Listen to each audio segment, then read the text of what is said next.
Benção, amados, graças a Deus. Muito bom, né? Esse tempo juntos aqui. No tempo que a gente tem agora à noite, eu gostaria da gente começar conversando, em vez de continuar expondo e compartilhando o que a gente quer compartilhar.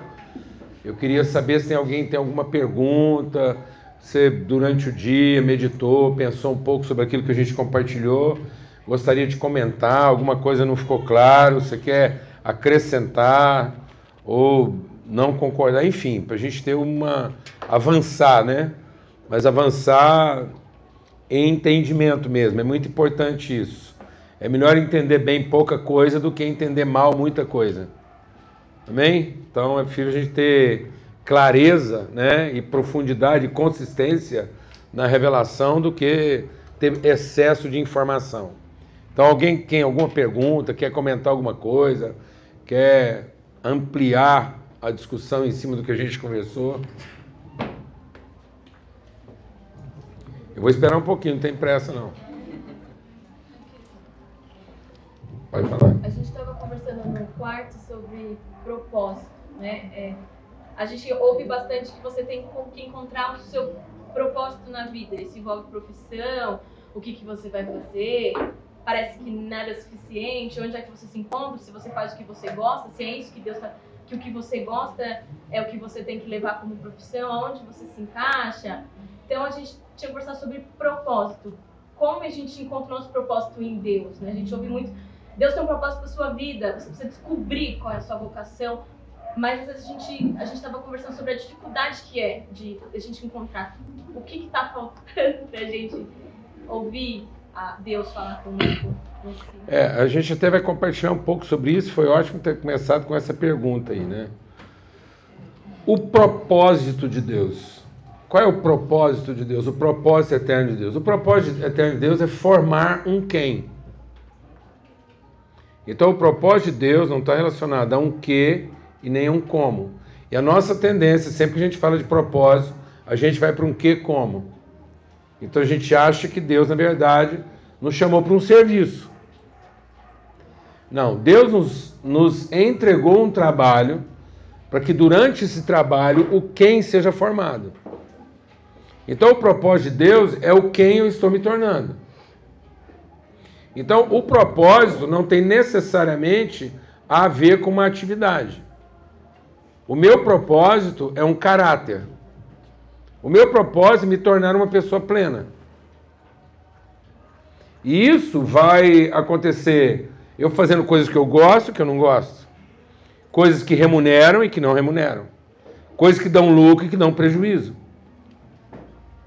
De modo que quanto mais pleno eu me torno, mais eu estou apto a um que, como. Mas se eu não for o quem, o que, como está me corrompendo. Então, se eu pensar que o propósito de Deus é o meu que, como, então eu só vou achar que eu alcancei esse propósito na hora que eu estiver trabalhando em condições ideais para esse que, como, e sendo reconhecido nisso. Então, Deus tinha um propósito para José. E nesse propósito para José, isso envolvia um trabalho. Mas o trabalho dado por Deus a José é que quando José finalmente fosse executar esse trabalho, ele fosse um quem perfeito, um quem pleno. Então José estava cumprindo o propósito de Deus quando ele foi preso, quando ele foi negociado, quando ele foi para a cadeia, quando ele foi traído. E então em nenhum momento ele mudou a sua disposição. Então a atividade, o reconhecimento, a remuneração não alterava o compromisso. Então José estava sempre pleno em qualquer coisa que ele fazia. Por isso que tudo que vier à sua mão para fazer, faze conforme as tuas forças. Porque Deus só vai ser encontrado na sua plenitude, na vida de alguém que está se dedicando com toda a sua força, de todo o seu coração, de todo o seu entendimento. Então, se eu entender que alguma atividade na minha vida, ela é provisória, temporária, passageira, ou que eu só vou ser pleno na hora que eu formar, que eu tiver um diploma, isso é um péssimo propósito. Não tem propósito mais equivocado do que pensar assim, bom, o propósito de Deus é que eu seja médico. Bom, talvez eu nunca vou conseguir um diploma de medicina. Ah, Deus tem um propósito que eu me case. Não, talvez, eu até quero casar com alguém, mas alguém não quer casar comigo, então pronto, lascou. Aí como é que eu vou cumprir o propósito? Então Deus tem que obrigar aquilo. Não. O que é o propósito de Deus? O propósito de Deus é façamos uma imagem conforme uma semelhança.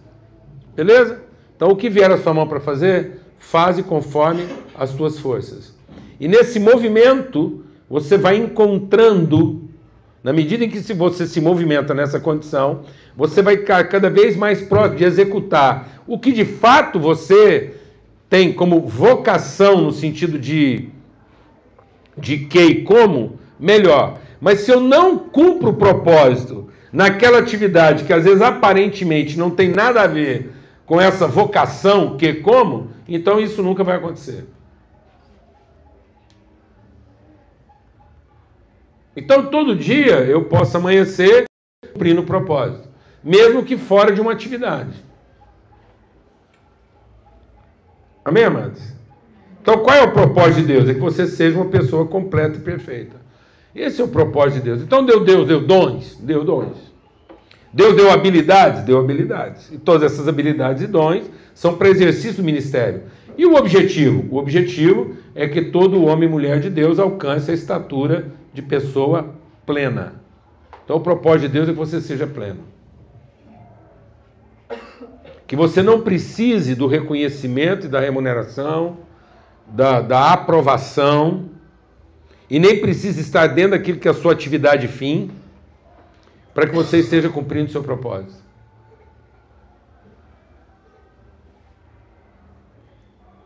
Amém, amados? Amém. Então qual é o propósito? Que você seja alegre, não feliz. Deus não prometeu felicidade, mas prometeu alegria. Amém, amados? Amém. Deus não prometeu reconhecimento nem salário, mas prometeu fruto. Então eu sempre vou ser capaz de gerar, eu sempre posso trabalhar contente. Então Deus prometeu contentamento, não prometeu felicidade. Então o propósito de Deus não é que eu seja feliz, é que eu seja completo. Amém? Não é que eu seja reconhecido, mas que eu produza conhecimento. E às vezes eu vou produzir conhecimento exatamente quando eu não estou sendo reconhecido. Então, às vezes, eu vou cumprir o meu propósito momentaneamente naquilo que não é minha habilidade, minha dotação. Eu às vezes, não tenho as dotações para aquilo, mas temporariamente dentro daquilo. Então, José estava lá na cadeia e não abriu mão daquilo que era a sua percepção, a sua sensibilidade. Então, o propósito tem muito a ver com a minha sensibilidade. Como é que eu vou encontrando, nos vários momentos da minha vida, o sentido de estar ali. Então, Deus não perde tempo. Deus não desperdiça recursos. Quem desperdiça bênção é a gente, Deus não. Então, em qualquer situação onde eu estiver, isso cumpre o quê? Um propósito. Que propósito? De Deus ter alguém que o represente ali de maneira plena. Então, em qualquer lugar, eu sou o representante pleno de Deus. Eu estou cumprindo um propósito. Paulo foi preso. Qual era o propósito de Paulo ser preso? Por que Paulo foi preso? Porque não era crente. A gente já falou hoje lá, estava lá, quem falou lá negócio de... Você falou lá de salário. Ah, se o cara está ganhando mal, se tem alguma coisa errada na vida dele, é porque ele deve estar com alguma maldição. Então é isso. Paulo foi preso porque não era crente. Porque se Paulo frequentasse uma denominação das boas hoje, ele não ficava preso. Porque logo a igreja fazia uma campanha, um jejum, todo o povo ia para o monte, tal, aquele negócio todo lá, aquela coiseira, expulsava as capetadas, tudo. Paulo não ficava preso, nada. Entendeu? Jesus só é nosso Salvador porque não era crente. Porque se Jesus fosse crente, não era nosso Salvador.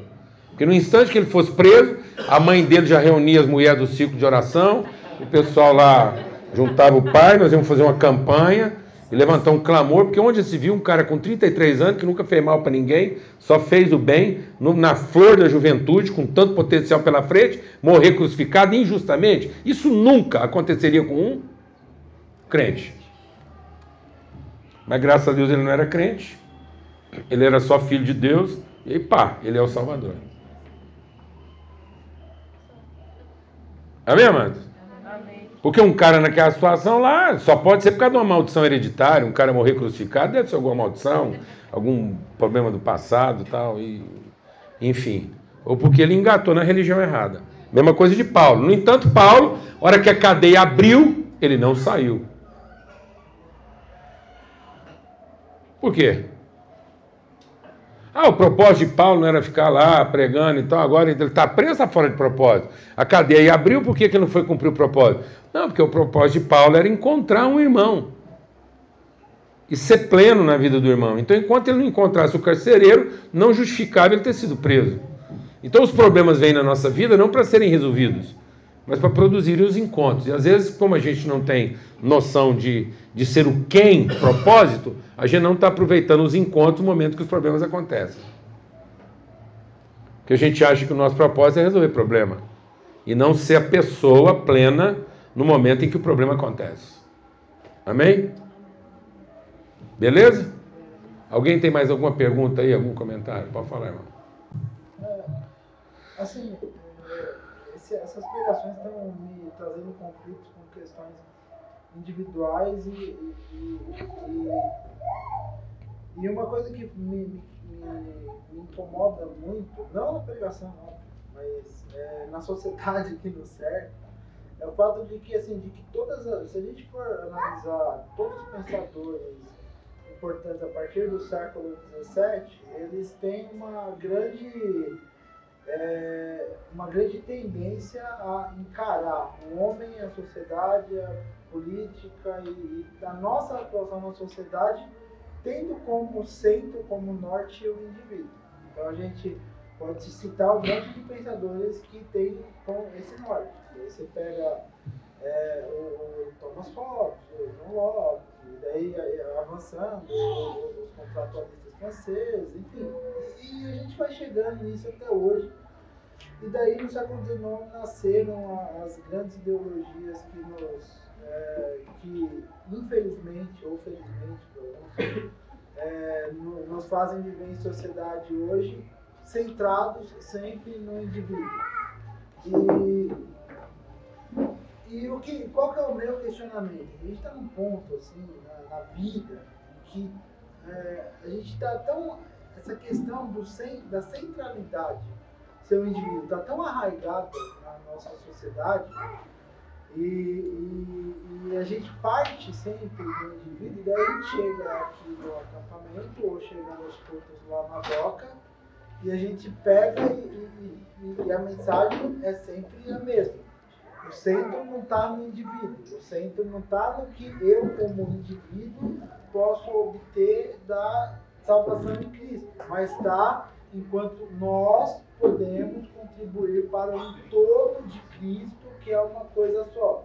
Então, enquanto a gente constrói lá fora uma sociedade altamente estruturada, em que indivíduos tentam galgar espaços e hierarquias, aqui a gente tenta construir um único corpo funcional que faz com que a gente enxergue nisso uma nova forma de viver.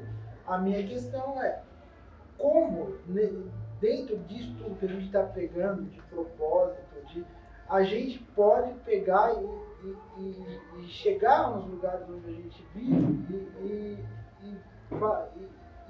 tentar transformar algo tão arraigado nos alicerces da sociedade quanto essa coisa estruturante de que você tem sempre que ser o melhor, de que você tem sempre que subir, e fala, não, gente, aqui a gente vai todo mundo cooperar e viver como um corpo que nem Cristo nos mandou. A cultura humana, o status quo do pensamento, aquilo que é a forma de pensar, eu tenho que entender que isso é uma cultura demoníaca. Então existe uma mente. O mundo jaz no maligno. Existe um um príncipe deste mundo. Existe um império das trevas. O mundo está em trevas. Isso quer dizer o seguinte, isso quer dizer que existe uma forma de pensar que vem desde lá do Éden. Você será aquilo que você fizer.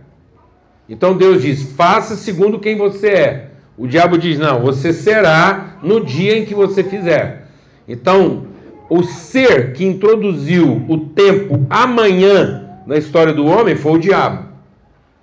Foi o diabo que ensinou a gente a não pensar na pessoa que eu sou hoje e começar a pensar na pessoa que eu gostaria de ser amanhã.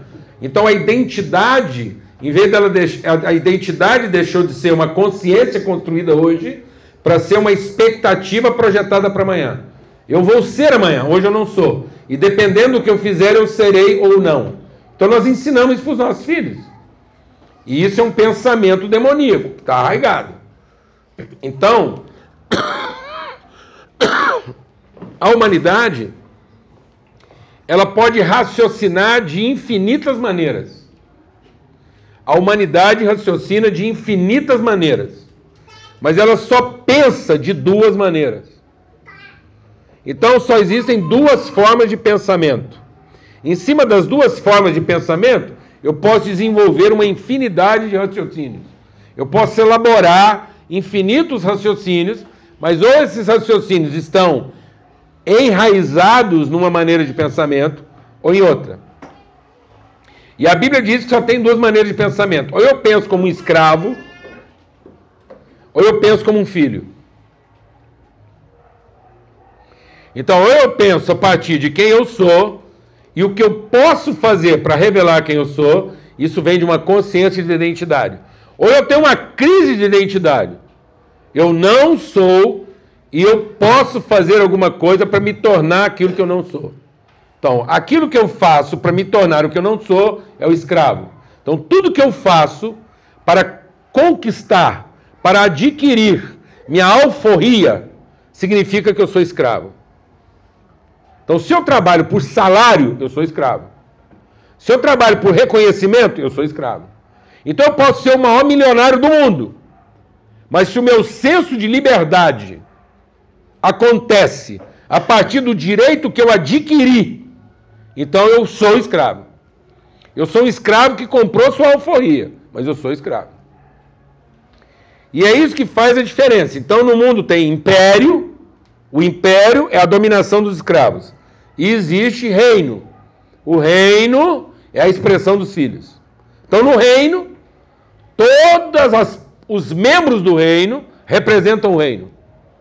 No império, só o tirano e soberano representam o império. E todos trabalham para o senhor do império. Então, Deus nos fez assim. Ele nos fez com um princípio. Façamos uma imagem de quem nós somos. Então, o princípio criativo de Deus é: Deus nos abençoou e disse, façam. Então, o que eu vou fazer não é para ser abençoado. O que eu vou fazer é conforme a bênção que eu já recebi. Por isso que o texto nós lemos aqui em Efésios, o que foi?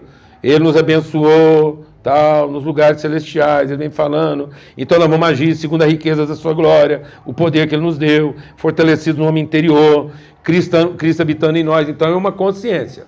Por isso que quando o diabo vem tentar Jesus, ele vem tentar como escravo. E toda vez que ele vai tentar alguém como escravo, ele provoca uma crise de identidade. Então quando ele vem tentar Jesus, a tentação não era transformar a pedra em pão.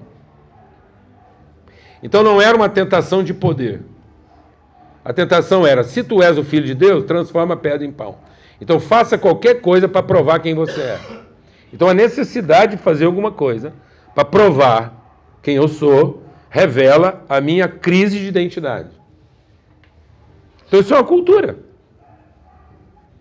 Por isso que vai exigir muita ousadia da nossa parte enfrentar essa cultura.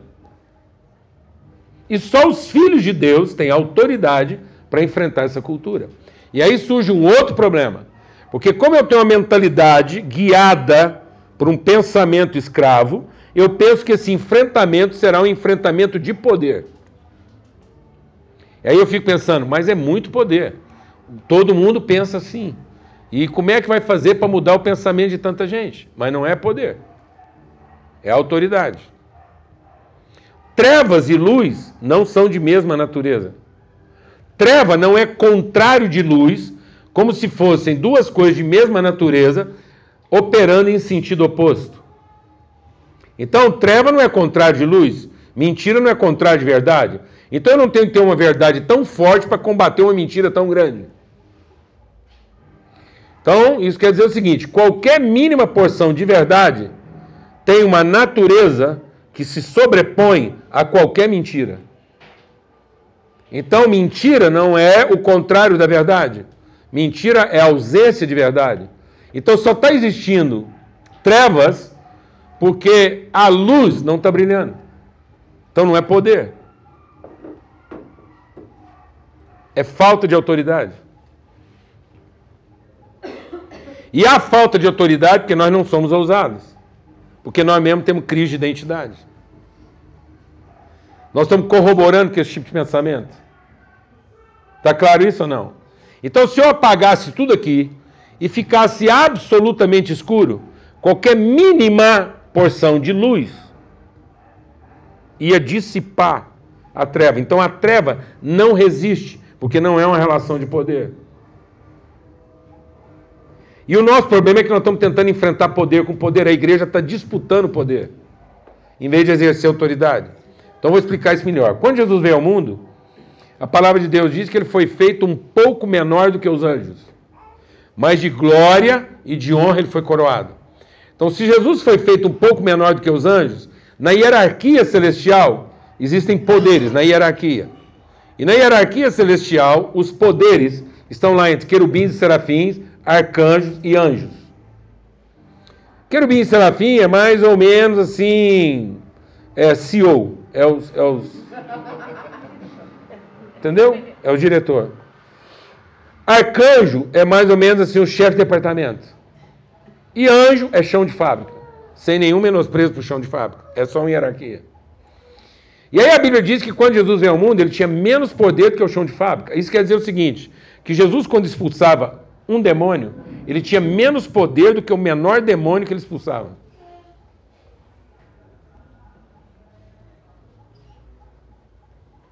Porque filho não tem que ter poder. Filho tem que ter o quê? Autoridade. Então Jesus não tinha que ter um poder igual ao demônio para exercer sobre ele o quê? Autoridade. E como nós estamos impregnados de uma mentalidade escrava, nós estamos querendo vencer o mundo com o quê? Nós estamos ensinando nossos filhos a terem o quê? Em vez de ensinar os nossos filhos a ter o quê? Autoridade. Nós estamos ensinando nossos filhos, porque para eles vencerem no mundo, eles têm que acertar naquilo que fazem. E não ter consciência clara de quem eles são. Então lascou. Porque nós estamos criando a crise da identidade. Nós estamos realimentando ela. Então como é que nós vamos vencer isso? Nós vamos vencer isso ensinando os nossos filhos a respeito de quem eles são. E que quem vence no mundo não é quem tem o poder, não é o mais capaz, não é quem corre melhor. Quem vence no mundo são os fiéis, são os verdadeiros. E é engraçado que o mundo já está, o próprio mundo já está percebendo. Então, se existe uma cultura que estimula essa mentalidade, existe um povo sofrendo as consequências dessa mentalidade e procurando por coisas autênticas. Tanto que o Brasil é campeão mundial de ansiedade. Como é que um país paradisíaco como esse, com tanto recurso natural, com tanta beleza, pode ser o quê? O campeão mundial de ansiedade? Por quê? Porque até hoje o Brasil vive uma mentalidade o quê? Escrava. Os jovens do Brasil são ensinados a pensar na faculdade, na escola, na igreja, como escravos. Tanto é que os príncipes desse país estão pensando em comprar a euforia, ganhando dinheiro para não morar aqui.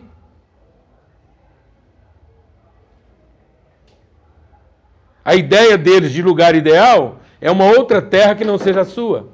Então nossos filhos não estão sendo ensinados a assumir a responsabilidade do país em que vivem. mas estão sendo ensinados a ganhar dinheiro para se livrar dele. Então nós não estamos formando príncipe. Por que a África é a desgraça que é hoje?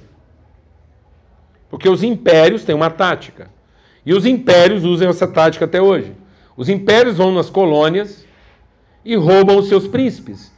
E oferecem condições favoráveis para que os seus príncipes vivam na sede do império. Oferecem roupa, estudo, boa comida, porque agora os príncipes escravos vão se tornar escravos de luxo na sede. E a colônia vai ficar desprovida dos seus libertadores. Até hoje a Inglaterra vai na Índia cooptar os melhores profissionais da Índia para trabalhar por uma tarifa mais barata na Inglaterra. O povo fala, os Estados Unidos têm problema com imigrante. Não, os Estados Unidos não tem problema com imigrante. Os Estados Unidos tem problema com pobre. Com massa. Com quem vai representar o quê? Despesa. Mas se for um escravo de luxo, competente, à altura de Harvard, ele recebe bolsa para morar lá.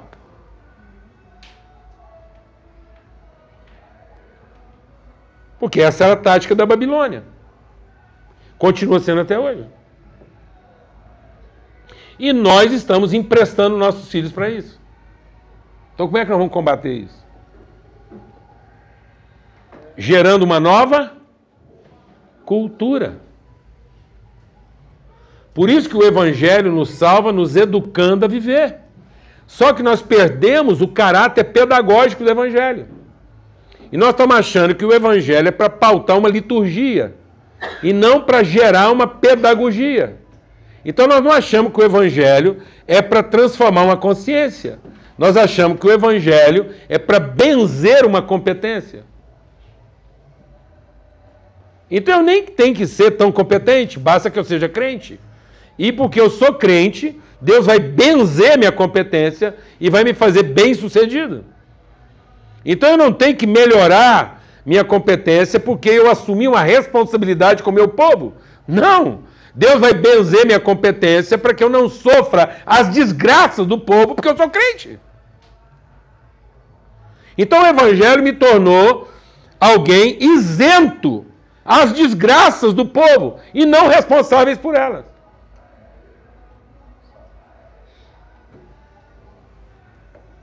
Sim ou não, Anderson? Então nós fazemos culto para nos poupar das dificuldades do nosso povo. E não para ganharmos uma consciência de como é que nós vamos enfrentá-las. Então nós fazemos culto de escravos. E não encontro de príncipes. Porque se nós somos filhos de Deus, aqui só tem o quê? Aqui só tem o quê, mano? Príncipes. Gente levantada por Deus para quê? Para colocar em ordem. Para ser luz. Então Jesus não falou o que vocês vão fazer. Ele falou, não, com que intensidade vocês devem brilhar. Então, a sua pergunta, encontra a dela. Então, qual é o propósito de Deus? É que você seja intenso. E não folgado. Mas os crentes estão ficando folgados. A maioria dos crentes está ficando tudo folgado. Eles não aguentam igreja ruim, quanto mais um país difícil. Os crentes conseguiram definir culto ruim. O que sobrou para a nação? Se a gente consegue achar um culto ruim e não frequentar o culto porque ele ficou ruim, o que sobrou para o país? Eu consigo suportar a distância dos irmãos porque não tolero a presença deles. Vou repetir. Eu consigo suportar a distância dos irmãos porque não tolero a presença deles. Sendo que eu deveria o quê? Tolerar a presença deles porque eu não suporto ficar longe deles. Então eu suporto a distância porque não tolero. Sendo que eu deveria tolerar Porque eu não suporto.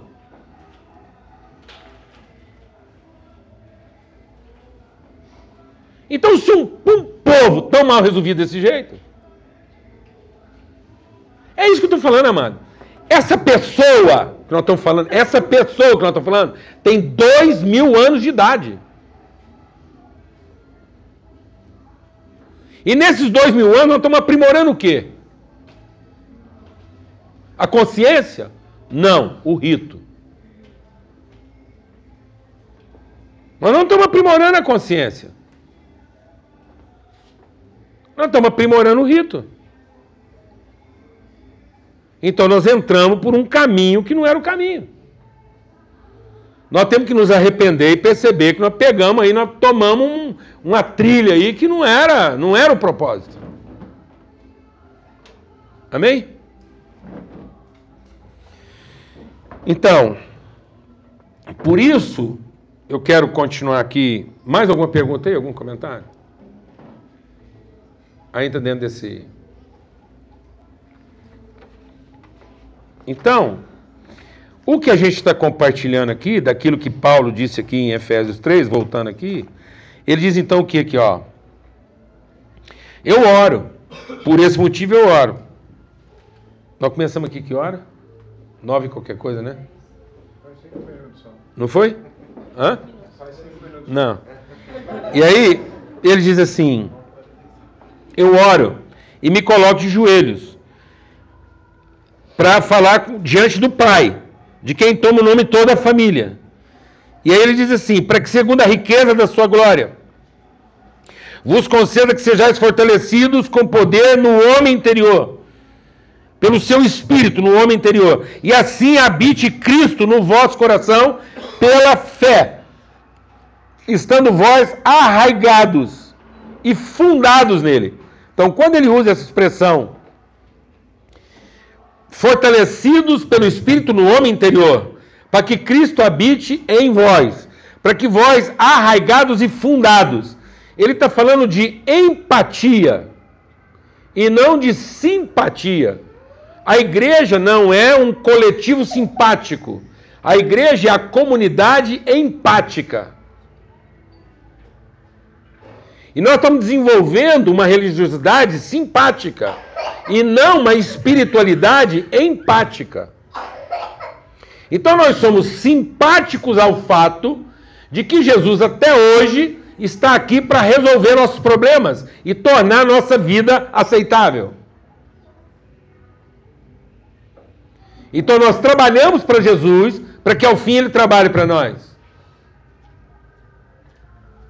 Então eu sirvo Jesus para que ao fim ele me sirva. Então nós não estamos trabalhando no sentido de nos tornarmos parecidos com ele.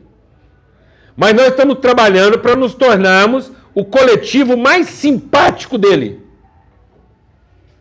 Então se nós provarmos para ele que ele é o mais simpático a nós, nós seremos os mais simpáticos a ele. Então isso vai ser uma relação de simpatia, de devoção. Mas o que Paulo está escrevendo aqui é outra coisa. Ele diz, é Cristo habitando em vós. É o Espírito operando no meu homem interior. Isso quer dizer que eu não estou apoiado, eu estou enraizado. Isso quer dizer que eu sou uma pessoa que está sendo formada com a mesma substância de Cristo. Aquele milagre que foi exclusivo em Maria se tornou primeiro de muitos, porque agora, onde a semente incorruptível do Espírito está, é formado um Filho de Deus de natureza espiritual e expressão humana, como Jesus foi.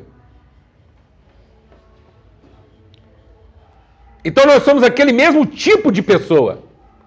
Então agora, aquele homem que antes nascia com o espírito morto, agora ele é gerado não mais nem com espírito de homem, que carregava alguma espiritualidade para as realidades humanas, mas agora ele é gerado do próprio Espírito de Deus. Então aquilo que era espiritualidade humana está substituído agora pela espiritualidade de Deus. De modo que nós representamos onde nós estamos, nós não representamos o poder de Deus, nós representamos sua natureza. Porque é dessa substância que nós somos feitos. Isso é tão forte que a gente fica falando, pelo amor de Deus, rapaz, está perto de uma heresia. Uma boa doutrina tem que chegar muito perto da pior das heresias, senão a doutrina não é boa. Porque qualquer doutrina que já nasce com um gatilho de autoproteção não é uma boa doutrina. Então a doutrina só é realmente boa se ela tiver todo um risco de se tornar um engano.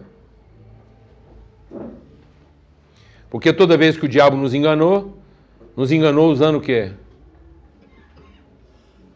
O que Deus disse. Então deixa o Espírito de Deus ministrar algo ao seu coração aqui. Amados, o diabo não planta igrejas satânicas. O diabo, quando propôs construir Babel, Babel não era um bordel.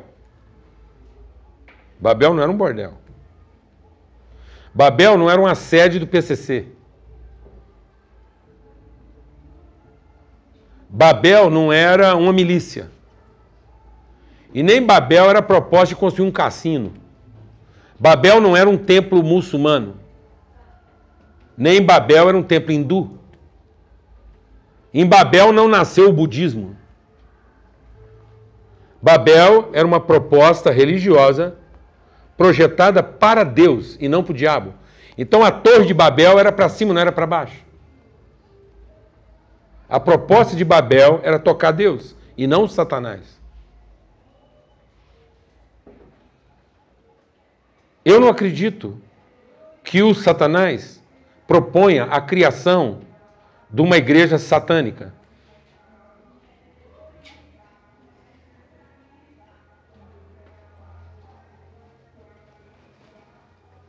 Senão qual é o engano? Qual é a mentira? O dia que o diabo propôs a construção de uma igreja satânica, ele parou de mentir e converteu. Ele não está enganando mais ninguém. Então o que ele propõe criar, mano? Uma coisa para quem? Para Deus. Que não tem nada a ver com o propósito de Deus. E uma das coisas que ele propõe criar para Deus é um que bem feito. Sendo que o propósito de Deus é um quem perfeito. Então ele vai nos ocupar de serviço, sendo que Deus queria que a gente se ocupasse de consciência.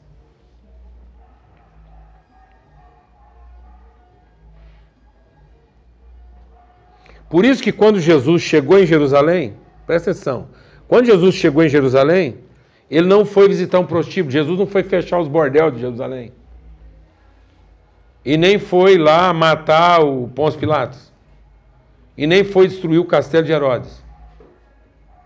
Jesus não foi fechar os cassinos. Jesus não foi prender os bandidos da cidade. Jesus foi aonde quebrar o pau?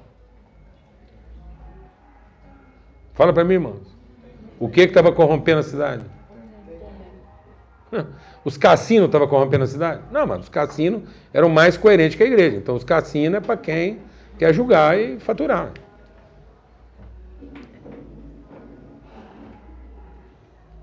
E bordel?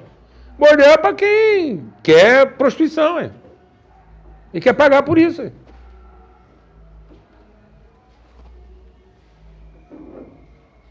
Então, onde estava o engano? Naquilo que falava em nome de quem? Qual foi a única parte da sociedade que Jesus chamou de filhos do diabo?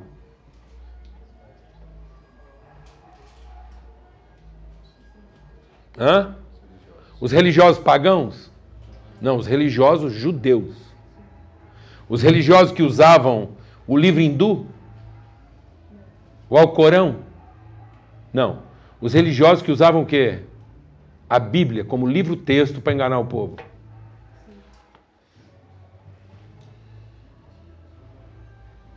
E criar uma comunidade o quê? Simpática. Porque era uma comunidade das aparências. Era uma comunidade estética, mas não era uma comunidade ética. Então nossa ética é questionável. E nós estamos trabalhando por uma estética aceitável. Então, enquanto nós estamos operando uma estética aceitável, nossa ética é questionável.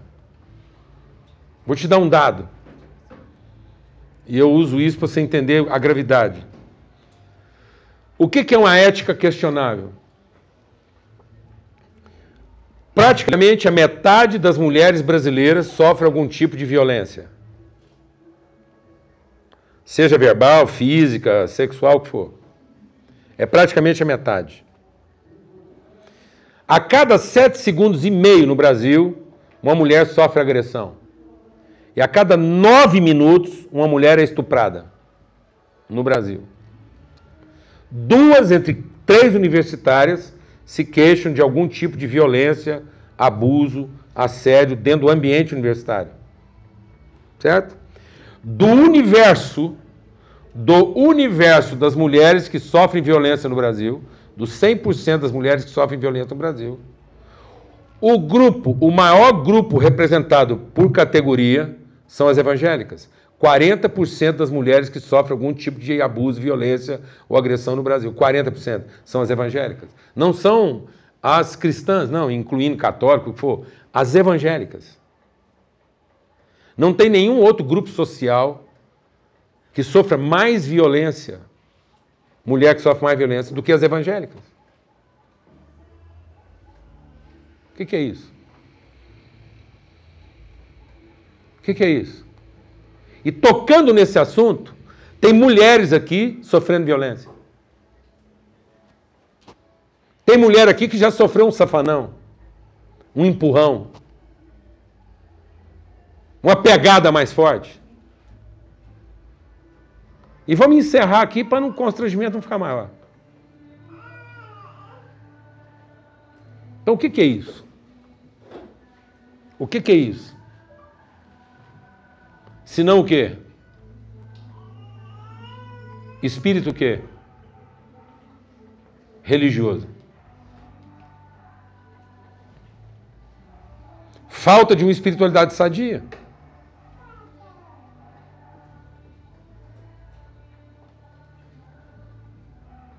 55% das crianças que nascem hoje no Brasil são filhos de uma relação indesejada.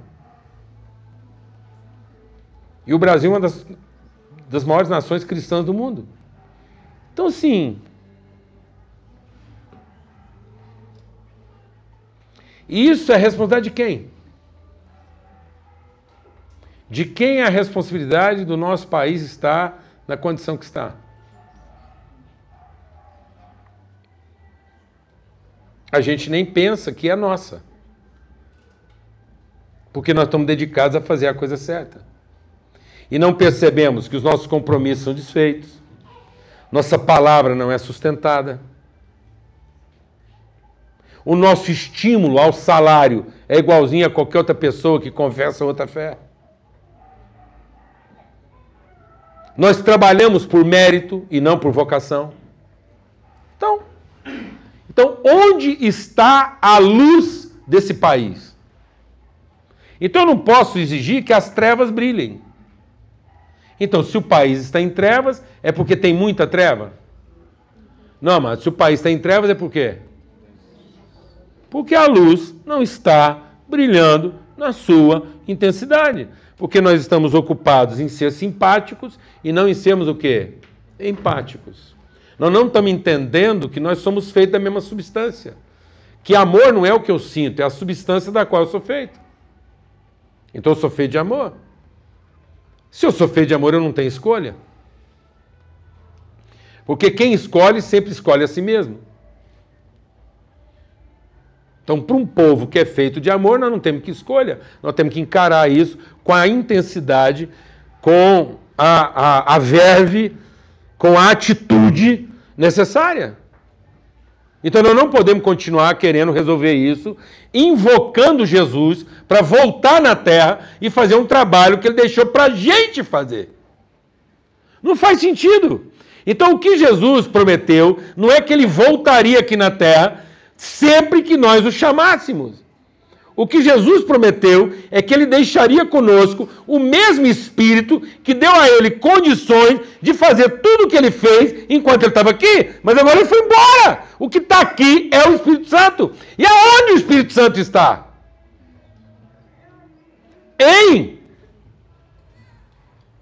Formando o meu homem interior. Mas nós insistimos em invocar a ajuda de um Deus externo, em vez de desenvolver a presença do Deus interno. Nós somos cultuantes da simpatia, em vez de sermos desenvolvedores da empatia. Estão entendendo isso ou não? Então, para a gente concluir, por isso que muito da nossa teologia hoje é buscar na Bíblia formas de definir Deus. Então nós estamos querendo encontrar formas humanas de definir o divino. Sendo que a palavra de Deus não são para gerar formas humanas de acertar no divino. Então a gente quer usar a Bíblia para ter certeza qual é o Deus certo. Não, amado, a Bíblia não é para nós acertar no Deus. Porque quando eu estou tentando acertar no Deus, eu sou idólatra. Porque eu estou acreditando que existe mais de um. Ora, amado, está resolvido. Só tem um Deus. Amém? Amém. Assunto encerrado. Glória a Deus, amado. Então só existe um Deus verdadeiro. Para qualquer religião. Então se o povo acha que tem mais de um, nós temos certeza que só tem um. Amém? Amém. Então agora, como é que aquele cara vai ser liberto da ignorância dele? É se a palavra de Deus for para mim a forma divina de definir o homem. Então a Bíblia não é para eu encontrar formas humanas de definir Deus. Isso está resolvido. A Bíblia é para encontrar formas divinas de definir o homem. Para que eu saiba que tipo de homem formatado por Deus eu tenho que ser para iluminar aquele ignorante. E não para convencê-lo de que o meu Deus é mais correto que o dele.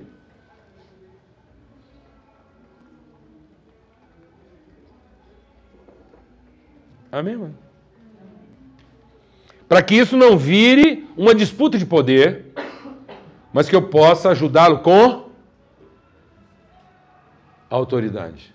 Então eu não vou disputar poder com ninguém, não.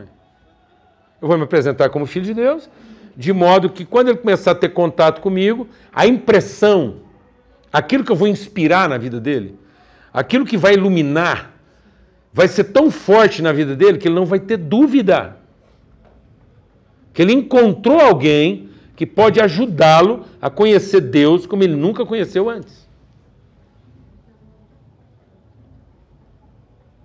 Sem debate. Glória a Deus. Amém? Amém. Vou contar um testemunho breve para vocês. Eu estou tentando ganhar tempo aqui, mas vou contar um testemunho breve para vocês.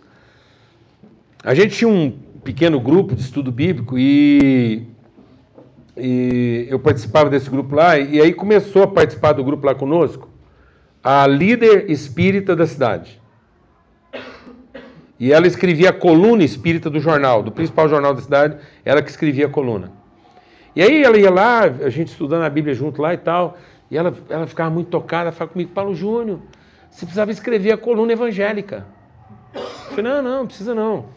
Eu falei: não, precisa, eu vou falar lá com o cara do jornal, ele é muito aberto. Eu falei: não, você não preocupa, Deus vai resolver isso. Não se preocupar não. Primeiro que eu não vou assumir esse compromisso não. E o jornal não está precisando de uma coluna evangélica. O jornal está precisando de uma coluna espiritual. Você está escrevendo lá para ficar tranquila que Deus vai resolver isso. Aí vai. E ela era polêmica. Toda vez no meio da reunião ela levantava umas questões lá e o povo queria ficar assim meio sem graça. Muito tranquilo. Eu abracei ela como irmã. Aí um dia ela chegou para mim e falou, acho que eu não vou vir na reunião mais não. Eu falei, mas por quê, mãe? Ela falou, não, acho que eu estou incomodando, porque minhas ideias são diferentes, e às vezes eu falo umas coisas aí, gera uma certa polêmica, não vem mais não. Eu falei, olha, não por nós. Está sendo um incômodo para você? Ela falou, não, para mim não, eu amo estar aqui, estudar a Bíblia junto e tal. E eu falei, então, bem-vinda, vamos aqui, vamos conhecer Deus aqui na palavra dele. Aí, ela com aquela crise e tal, fez, ô Helena, deixa eu te perguntar uma coisa. Ela falou assim, eu lembro que ela falou assim para mim, sabe por quê, Paulo? A gente pensa muito diferente. Porque aquilo que eu penso assim, como salvação é muito diferente do que você pensa. Eu falei assim, Helena, é simples. Eu não tenho muita preocupação com isso, não. Eu acho que isso é uma coisa que você é que tinha que estar preocupada. Porque é o seguinte, do jeito que você pensa, eu estou salvo de qualquer jeito. Agora, do jeito que você pensa, você precisa fazer um certo desacerto com Deus aí. Então, para mim, se no fim eu sei que estiver certa, eu fui com você.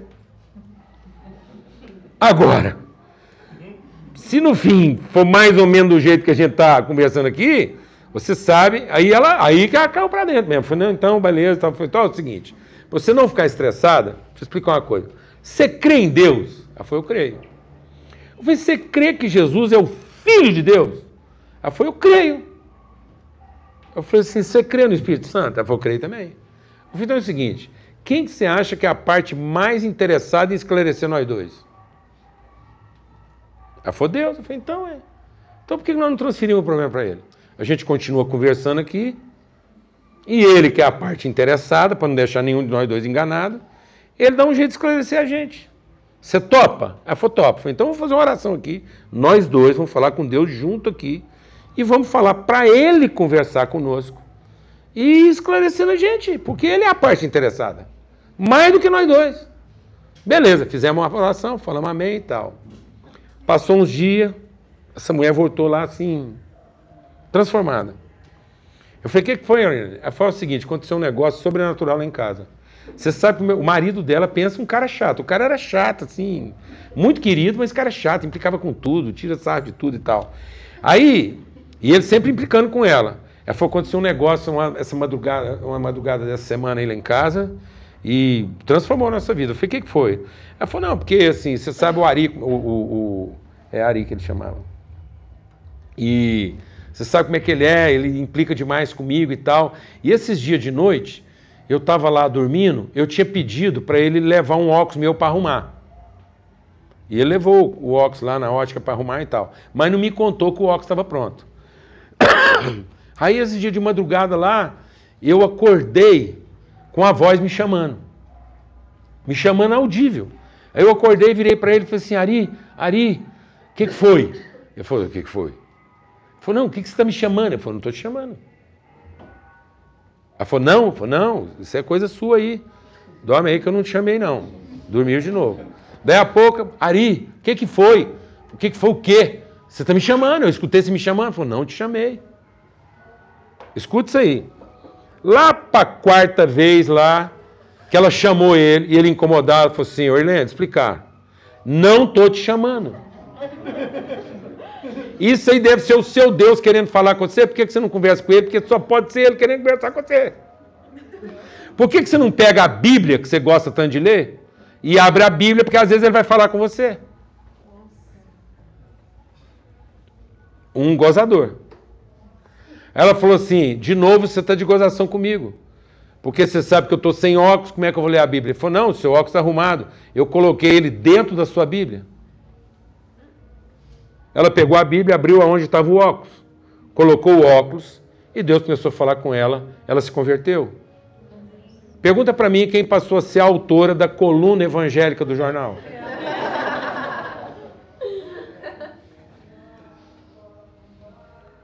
Entendeu, amados? Nós estamos vivendo uma crise de identidade, dialética. Nós não estamos entendendo a nossa empatia com Cristo. Então nós somos simpáticos querendo transformar simpáticos. E não gerando uma relação verdadeiramente espiritual, em vez de ser uma relação religiosa.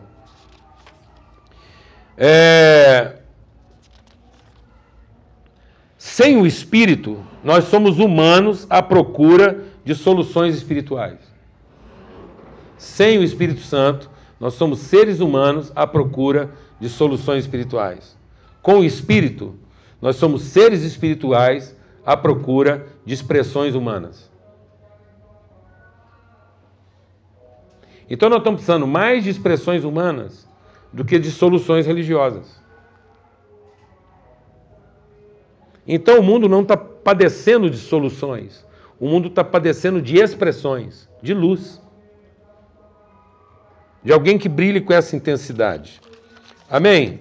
Eu vou concluir aqui para a gente continuar amanhã, porque senão não vai dar tempo. Eu ainda quero saber se alguém mais quer fazer alguma pergunta. Eu anotei uma coisa aqui que eu queria compartilhar ainda hoje, só para encerrar. Então, o que Paulo está dizendo aqui é que essa empatia, na medida que eu entendo que é dessa substância que eu sou feito, a perfeição não tem a ver com ausência de defeito. A perfeição tem a ver com plenitude. A ausência de defeito é um relativo. Plenitude é um absoluto. Então nós estamos tentando formar pessoas ausentes de defeito. Isso é uma religião estética. A Bíblia diz que nós olhamos para Jesus e não vimos nele beleza que nos agradasse. Então nós estamos esperando ser pessoas sem defeito para achar que nós somos o quê? Perfeitos. Sendo que nós só conseguiremos lidar com os nossos defeitos o dia que nós entendemos que já somos perfeitos. Por isso que Paulo diz assim, esquecendo das coisas para trás ficam, avanço para aquelas que estão diante de mim. E ele diz assim, não, busco a perfeição, não que eu já tenha alcançado, mas nós que somos perfeitos, devemos ter esse sentimento. Então Paulo diz que ele está buscando a perfeição, eu prossigo para o alvo, para a perfeição, eu estou prosseguindo para a perfeição, não que eu já tenha alcançado. Então ele fala, então ele realmente não alcançou, mas ele diz, não, o que eu estou dizendo não é que eu alcancei, eu não alcancei ainda a ausência de defeito, mas porque eu sou perfeito, esse é o sentimento que eu tenho ao lidar com os meus defeitos. Então nós estamos tentando produzir uma igreja, uma forma de comportamento que sublima os defeitos. E aí nós estamos criando caricaturas. Nós estamos criando falsos para as pessoas. Porque o que nós estamos entregando para as pessoas não é nossa luta. Nós não estamos entregando para as pessoas nossa crise. Aí elas estão órfãs. Porque nós estamos apresentando uma religião de comportamento padronizado. Nós estamos apresentando para as pessoas uma religião de conformidades. Então nós estamos ensinando essas pessoas a serem conformes nós e não semelhantes a nós. Então a igreja não é um padrão de conformidades. A igreja é um ambiente de semelhanças. Então a principal coisa que nós devíamos compartilhar com todo mundo é a nossa crise de enfrentamento, é a nossa inconformidade. Nossas lutas, sua angústia. Apresente a sua angústia no seu ambiente de trabalho. Você não vai mudar isso lá, chegando lá e fazendo essa força desgraçada de ser um religioso sem defeito. Compartilhe as suas angústias. Sabe o que você vai encontrar na sua empresa? Pessoas tão angustiadas quanto você é. Chame essas pessoas para um ambiente espiritual. Fala assim, você não está descontente com esse ambiente aqui que explora todo mundo, que exige só desempenho, que não respeita a dignidade, as relações. Aí você vai encontrar gente. Fala, rapaz, como é que nós podemos enfrentar isso? E aí você vai chamar esse cara para um ambiente o quê? Espiritual. Vai pastorear ele. Porque você está apresentando para ele o quê? Sua plenitude.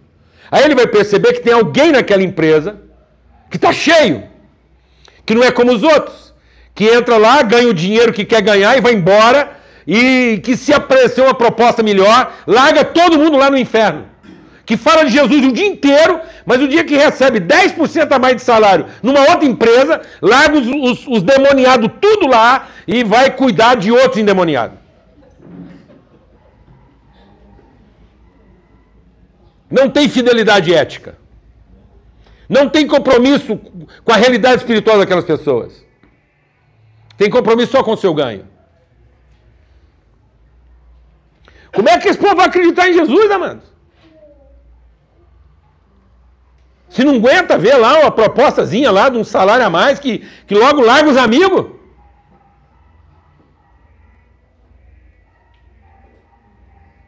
Muda tudo. Tá vendo? Então, o que é perfeito para você? Nós podemos ser perfeitos hoje? Nós podemos tomar uma decisão de perfeição aqui agora? Sim. Podemos. Nós podemos entender aqui agora, hoje, que nós não seremos perfeitos. Nós já somos. E só seremos perfeitos porque já somos.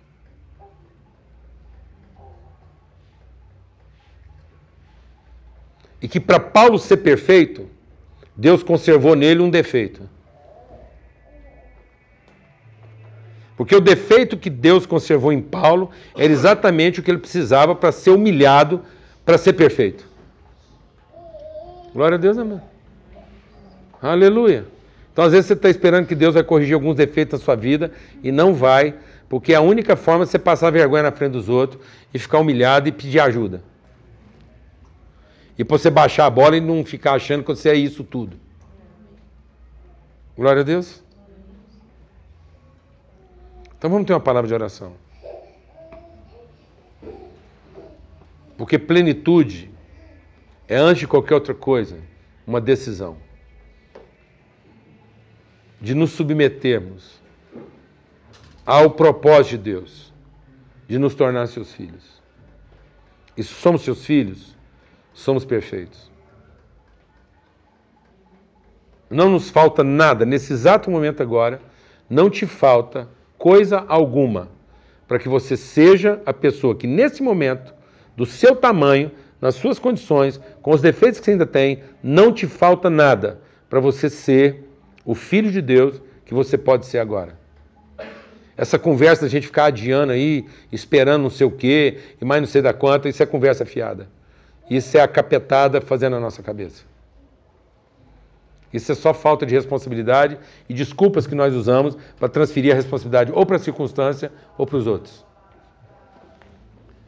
Então ninguém aqui está deixando de cumprir o seu propósito porque ainda está numa igreja mais ou menos, ou porque estava numa igreja mais ou menos, ou porque ainda não está trabalhando aquilo que gostaria, ou porque falta dinheiro, ou porque falta habilidade, ou porque ainda não treinou o suficiente.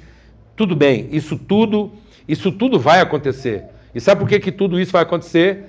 Sabe por que você vai aprender a fazer melhor o que você faz? Sabe por que nós vamos ser mais organizados? Sabe por que nossos cultos vão ficar melhores? Sabe por que na hora de fazer uma comida a gente vai fazer uma comida melhor? Sabe por que na hora de montar uma mesa nós vamos montar uma mesa melhor? Sabe por que na hora de receber um convidado em casa nós vamos caprichar mais na hora de receber ele? Não é porque a gente é religioso. E nem porque a gente quer ser reconhecido. É porque em tudo aquilo que a gente faz, a gente quer sempre oferecer o nosso melhor.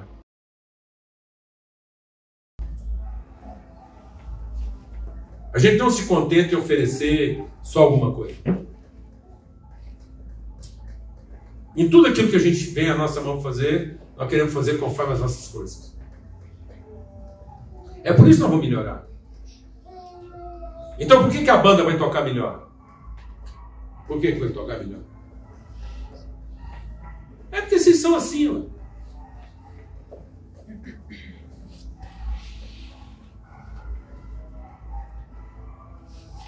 É por isso. Por que eu nunca vou fazer só a minha obrigação? Por que eu nunca vou fazer só a minha obrigação? Porque eu não sei ser assim. Eu não sei ser empregado. Eu não sei ser escravo. Eu não sei trabalhar por salário. Eu não sei terminar quando termina a minha obrigação. Eu sempre quero ir um pouco além. E sabe por que eu sou assim? Não é porque eu não tenho defeito. É porque eu sou perfeito.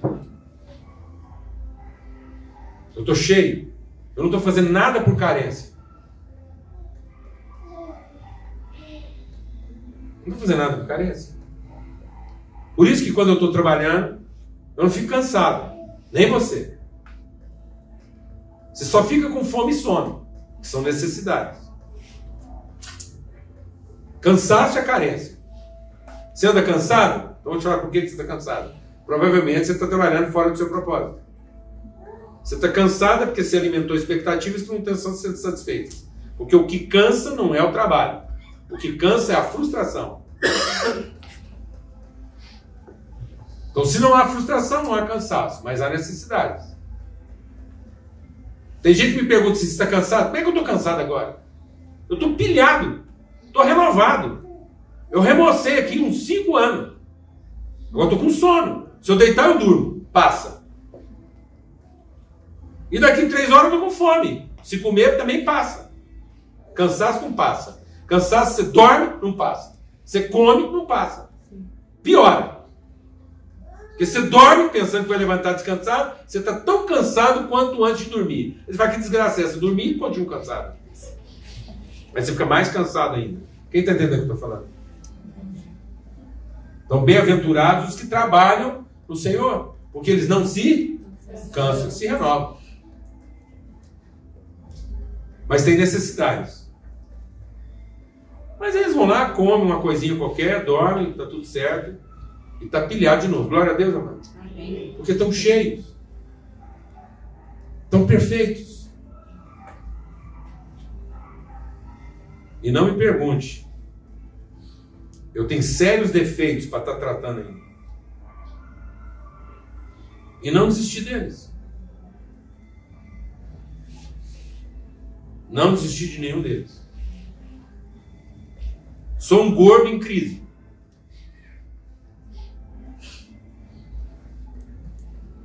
Assumidamente. Até pelo constrangimento que isso causa nos outros. Que está todo mundo preocupado que isso vai acabar me matando. Então eu percebo o sentimento das pessoas que estão comigo. Amém, amados? Amém. Glória a Deus. Amém? Amém. Mas não sou leitão. Porque às vezes as pessoas, na sua sinceridade, pecam na sua falta de sensibilidade. Porque chegam para mim e falam assim: ó, você tem que cuidar melhor da sua saúde, porque nós ainda precisamos mais tempo de você. Eu falei: pronto. Agora eu já não sou mais um gordo precisando ser saudável. Eu sou um leitão e preciso durar mais. Mas eu entendo as pessoas. Só que se eu não fosse bem resolvido, eu ficava em crise. Porque não tem nada a ver uma coisa com a outra. Glória a Deus, amado. Está vendo? Então essas inflexões vão continuar acontecendo com você. Vai ter gente que gosta de você, vai ter gente que não gosta. Vai ter gente que vai olhar para você e vai te achar a coisa mais linda do mundo. Mas vai ter gente que vai olhar para você e vai achar que você é a pessoa mais cheia de defeitos. Mas ninguém pode ter dúvida que você é o perfeito. Nenhuma avaliação pode comprometer o seu senso de identidade, natureza e propósito. E o seu compromisso com a vida e com as pessoas. Glória a Deus. Vamos ter uma palavra de oração. Eu queria que a gente gastasse um pouco de tempo aí agora, orando, e você examinando o seu coração. Onde estão os vazios do seu coração? Onde é que você está projetando carências, às vezes para a sua profissão, para as pessoas, projetando carências para o seu casamento, projetando carências para a igreja? Onde é que você está desapontado naquilo que você foi simpático, em vez de assumir o compromisso, porque você é empático? Você está desapontado na sua simpatia ou você continua determinado na sua empatia?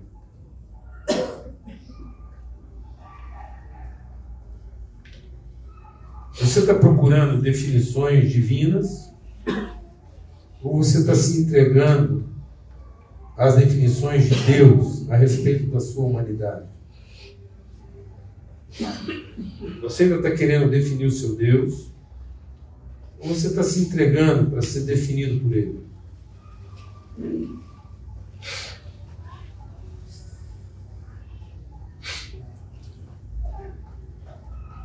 Amém.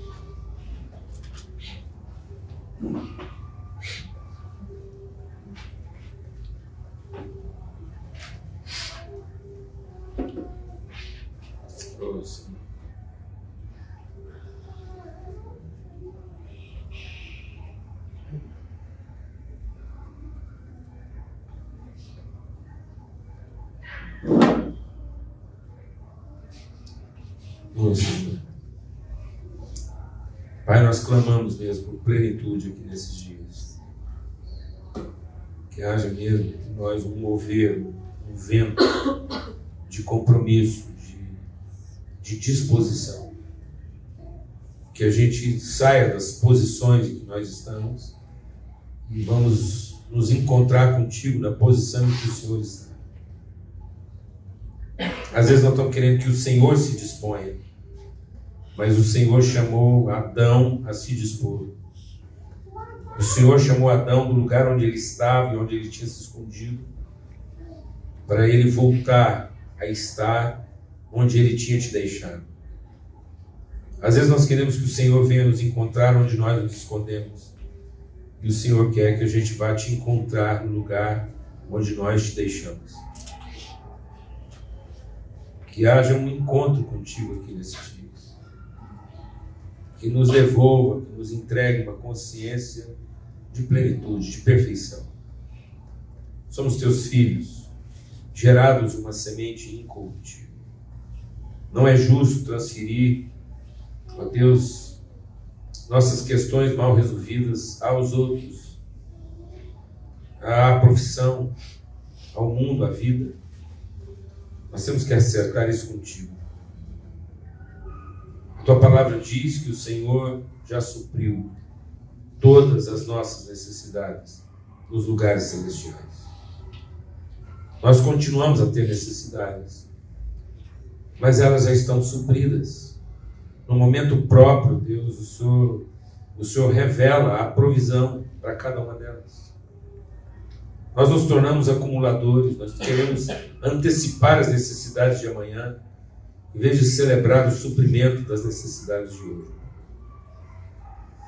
Pelo sangue do Cordeiro, Deus. Pelo sangue do Cordeiro. Que haja cura aqui essa noite. Em nome de Cristo Jesus, o Senhor.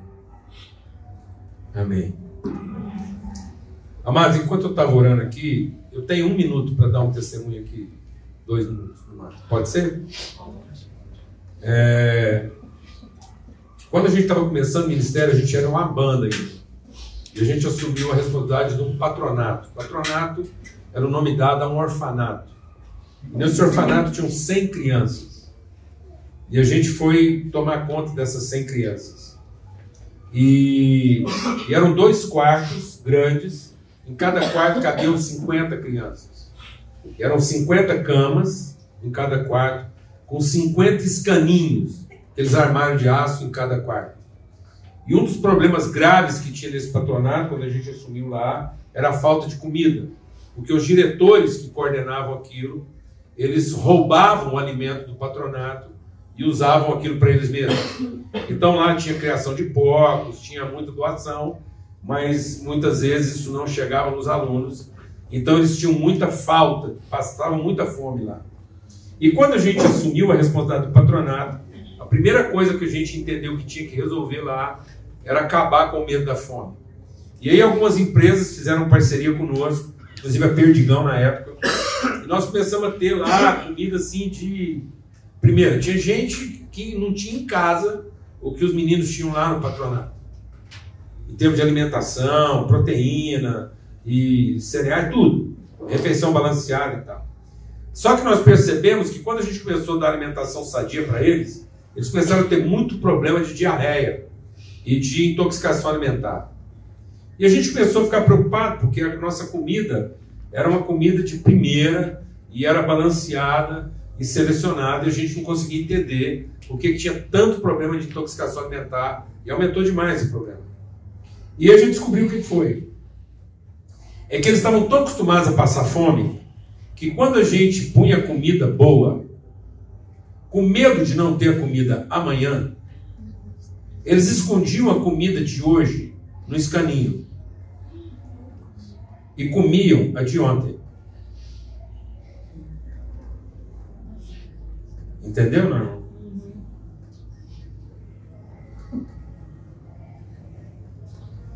Então, eles pegavam a comida que a gente entregava hoje e guardavam. Chegava amanhã, eles pegavam de amanhã, guardavam e comiam de ontem. Então, eles estavam sempre comendo a comida estragada e guardando a boa. O que nós tivemos que fazer? Remover todos os armários. Então, nós tínhamos que remover os depósitos. Para que eles não tivessem onde depositar, para que eles aprendessem a usar o recurso de hoje. Você consegue identificar alguém nessa situação aí, não, amado? Que às vezes nós estamos contaminando a nós mesmos, porque em vez de a gente vencer cada dia com o alimento de hoje, nós estamos preocupados com o dia de amanhã. Aí nós pegamos o que era para a gente gerar fé hoje e guardamos para amanhã. E aí, chega amanhã, nós comemos o de ontem e pegamos o de amanhã e guardamos para depois de amanhã. Até que Deus vem e remove os nossos depósitos. Porque o lugar onde nós depositamos está fazendo mal para nós.